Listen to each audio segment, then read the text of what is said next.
இதெல்லாம் வெறும் சாம்பிள் தான். இதோட ஹைலைட் ஒன்று இருக்கு. மாநில அரசால் முடியவே முடியாதுன்னு தெரிஞ்சுக்கிட்டோம், நாங்கள் வந்தால் நீட்டை ஒழிப்போம். ஆகா ஆகா ஆகா ஆகா, எவ்வளோ பெரிய ஒரு மோசடி இது. கேட்டால் நாங்கள் தான் முன்மாதிரி ஆட்சின்னு சொல்லுவாங்க. மோசடி ஆட்சி. மோசமானவங்களே முக்கியமானவங்க கேள்விப்பட்டிருக்கிறீங்களா? அந்த மாதிரி மோசடி ஆட்சியிலே முக்கியமான ஆட்சி இந்த திமுக ஆட்சி. மக்களே, மக்களை நேசிக்கிற விஜய் வேணுமா? மக்கள் விரோத ஆட்சி நடத்துகிற ஸ்டாலின் சார் வேணுமா?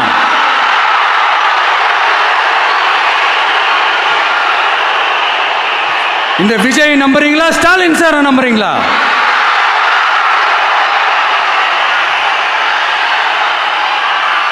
இந்த சத்தத்துக்கு அர்த்தம் தெரியுமா சார்?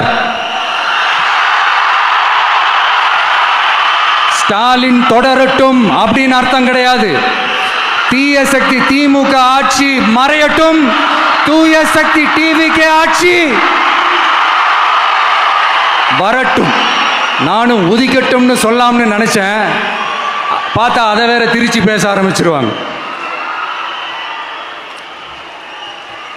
திருநெல்வேலியில், நாங்குநேரியில் இப்போ ரீசெண்டாக ஒரே லைனில் சொல்லணும்னா, நம்ம நண்பர் ஒருத்தர் ட்வீட் போட்டிருந்தாரு, அதையே சொல்கிறேன். ஸ்டாலின் தொடரட்டும், சட்டம் ஒழுங்கு சந்தி சிரிக்கட்டும். இதுதான் அந்த பிரச்சனைக்கு ஒரே லைன்.